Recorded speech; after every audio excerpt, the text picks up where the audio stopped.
adeer Shaabiro maxay kaaga dhigan tahay maalintan maalintaas waa maalin weyn haye waka maalin weyn taariikhi weyn adeer Shaabiro muxuu jiraa waxaan dhashay iyadoo xisaab 36 baa dhalatay waa 88 anta waa maalin weyn waxa ay ugu dambeysay doorasho aan kurida sanduuq 68 ilaa maanta doorasho ma aanu gelin marka maanta aniga xagayga maalin weyn bay ii tahay dadka reer Puntlandna maalin weyn bay u tahay labada maalmood oo waaweyn oo maalin ay tahay maalintii Puntland la asaasay maalin ay tahay maalintii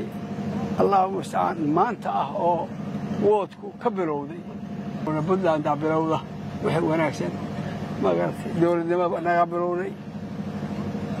xamar waa damay gashay haadeerna annaga bilownay xamarna nagu dayda sidii aan leenahay soo gala laakiin markaad soo gashaan annaga dowladda annaga keena annaga cirka marana dhulka marana hornina waxa weeye nimankii yiri 24 ka bisha ayay burburaysaa Puntland maanta waa la codeeyay khiyaanana ma dhicin codayntiina waa dhacday amni iyo sharaf iyo nidaam iyo gacan qabad iyo waa iyo maxbay loogu dhamaatay haddaba